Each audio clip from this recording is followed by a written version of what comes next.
Alright, hello ladies and gentlemen. I just realized that the same button that I used to start my recording is also the same button used to play, or one of the same buttons used to play the game or unfreeze time here. Let's go into game options, controls.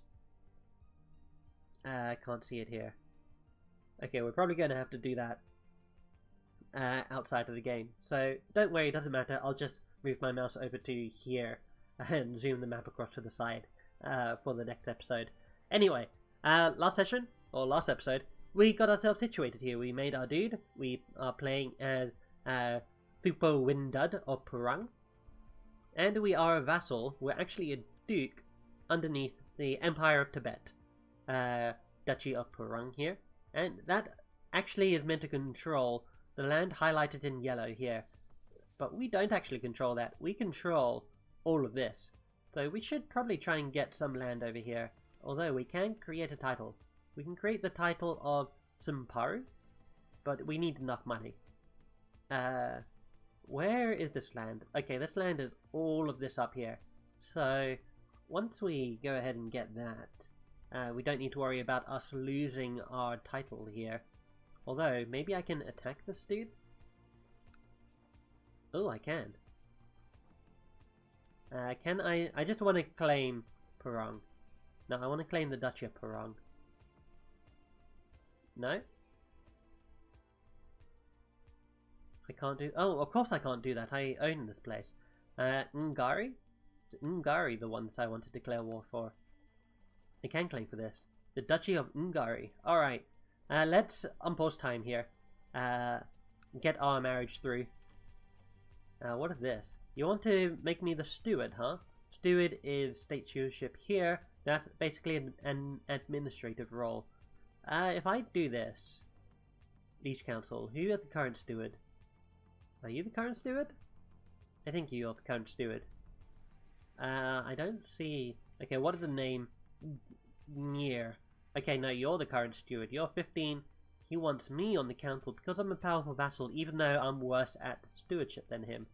If I do this, this means I can't get my faction through. Do I want to do that? I'm not sure, actually. I'm gonna go ahead and decline for now. Yeah, that's good. So we got married to our vassal here, the chiefess of Taska Gaisar, all of those things. And she's also my spy master. That's actually not that great. Your state stats here are the sum of your intrigue plus your wife's intrigue plus, or your spouse's intrigue, plus your spy master's intrigue. If your spouse is your spy master, it doesn't add twice. So we really should get another spy master here. Although she is a powerful vassal. She'll be pretty angry if we say no. But we should have a non-aggression pact with her. Let's take a look. Yeah, we do. Alright, we found ourselves a doctor. Your rangers report of a suspected witch living in the outskirts of the realm. They have never been able to prove that the woman practices sorcery, although the villagers do not trust her. She is willing to put her medical mixology skills to good use in your court, and offers to become your physician in exchange for naught but a small vial of your blood. Most strange offer. So let's take a look at her. She has a face mask on. That's because she's disfigured here. Something happened to her which caused her face to be disfigured, so she wears a mask. She's humble, deceitful, gluttonous, cynical, mystic. She's a genius, though. And an intricate web weaver. A little bit too high of an intrigue for me to care, or for me to want her, but I'm going to go ahead and do it anyway. If we do this, 90% chance of no effect, or 10% chance that we gain an infection. She becomes our court physician, and she likes me better. I also lose 25 karma, which is this stat up here. This is basically a religious currency. So let's go ahead and do that. We go into the negatives here, but that's fine. I don't think anyone dislikes us because of our piety. No, not yet. Okay, it looks like our liege actually is now attacking someone. You can see his army has risen over here, and we have some red armies over here. So it looks like he's attacking Karkota. Over what? What is this? a de jure war over Kashmir, which is this county here. So if our liege wins, which is most likely, he's going to go ahead and make this county here, highlighted in yellow, part of Tibet. So, what are our actions going forward? Well, firstly, we have an event. A group of craftsmen have come to your court and shown off their work. They present you with fine goods, of which you are sure there would be demand for in the realm. Noticing your interest, the craftsmen ask for some capital to start up a workshop, saying they lack the funds to do it on their own. So we'll lose 50 gold. I'm gonna say no to this for now, I don't want to go in the negatives. As you can see, we're gaining just under 3 gold a month. Created the Duchy of Yarlung. Let's take a look at where that is. Yarlung. That is this one here. And it looks like this guy is gonna want it. Yeah, there we go. Desire the Duchy of Yarlung. That's because he owns land that is de jure part of Yarlung. De jure means it's meant to be in this realm. So you can see right here what the de jure duchy and the de jure kingdom for any counties are. If we click on our capital here, de jure duchy of Nagchu, and we are in the de jure kingdom of Ustang, which currently has no holder. If we want to make it, we need a lot of money, 2 duchy titles, and 51% of what's highlighted in yellow here. We only control 29%, 28%. Alright, so we need to expand a little bit. With our vassal here now, she should be willing to help us in... do we have an alliance with you? Is a close relative, is not... Okay, so we can't have her be in an alliance with us because she is my vassal. Yonir comes to see you one afternoon. He explains that he has devised a plan to bring in exotic goods by setting up a trade route with a foreign realm. This would of course require a sizable monetary investment, but the potential profits could be great. Oh yeah, let's organize an expedition here. We're going to splurge on this. Even though it'll put us far in debt, we're going to come out through it the other way. The other side, alright.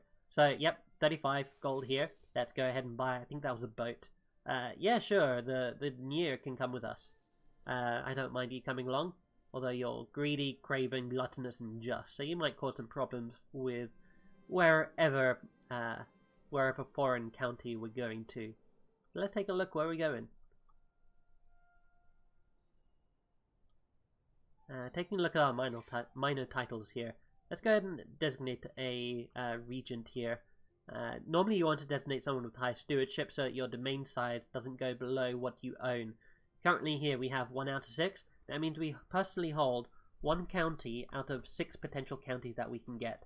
That's the light green that I mentioned here. We can potentially have 6 of these, which we're going to want at some point.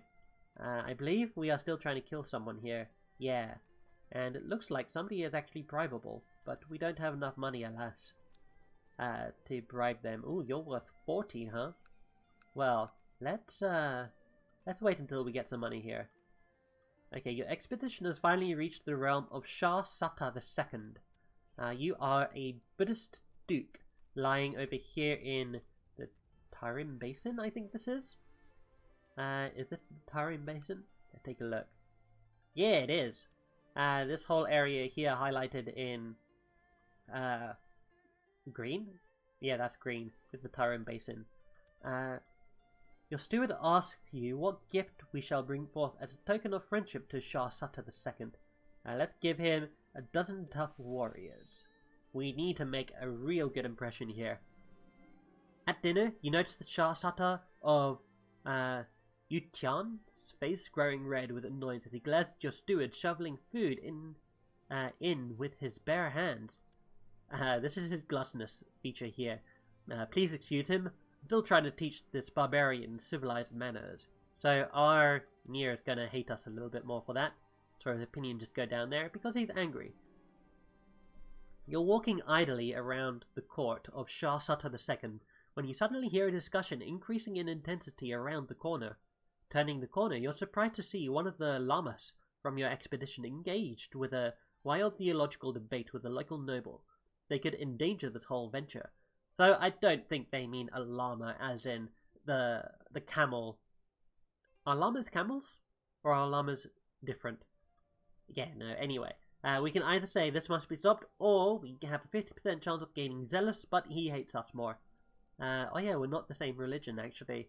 We're one pagan and he is Buddhist Eastern. Alright, this must be stopped. I don't care for the Zealous trait too much. I would much prefer a profitable arrangement. After long hours negotiating and discussing possible terms of trade, you and Shah Sutta II of Yuchan, maybe?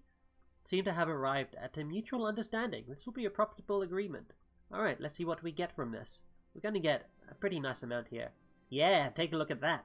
Oh, all of that sweet, sweet green numbers.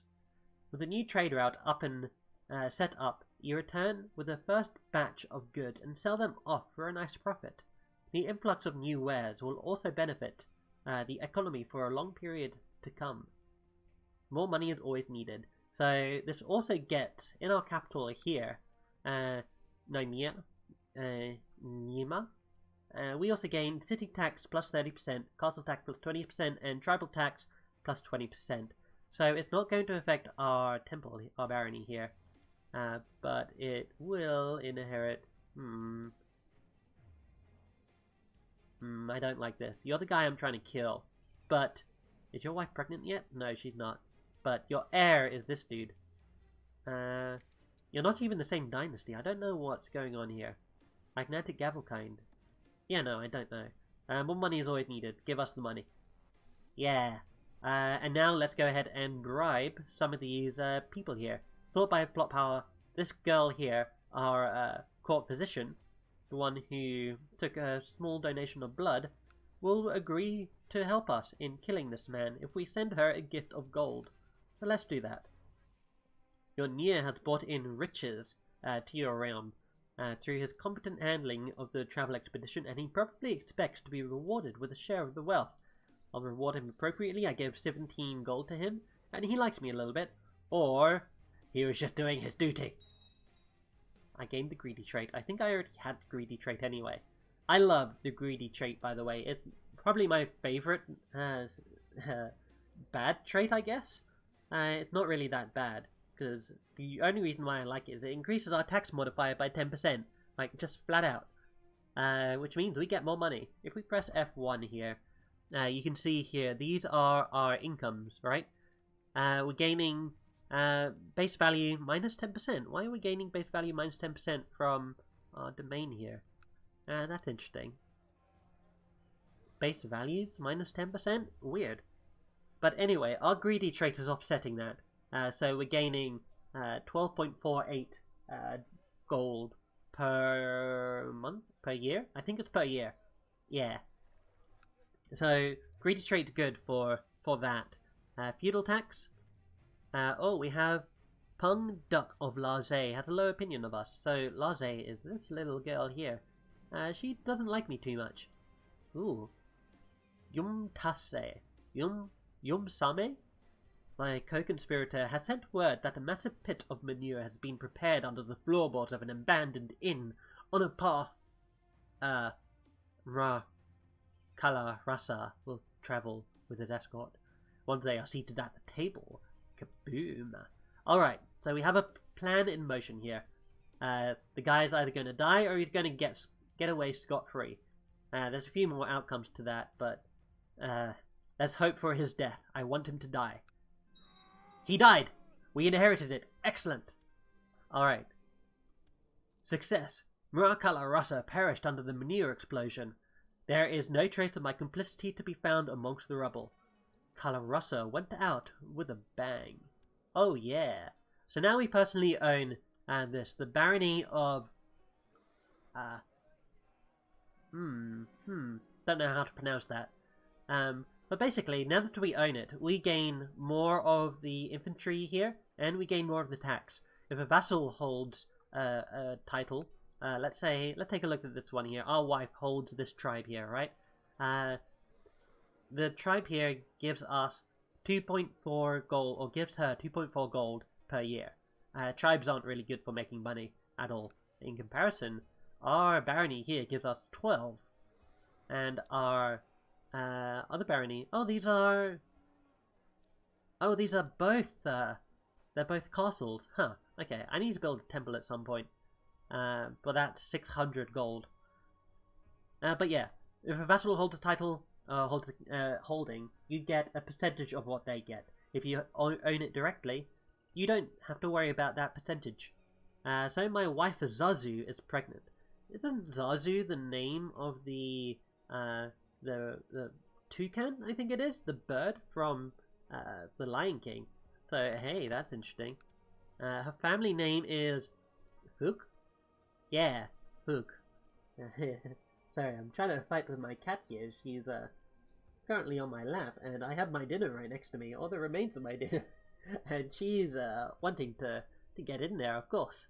But I'm stopping her because she really shouldn't eat people food. She should eat cat food.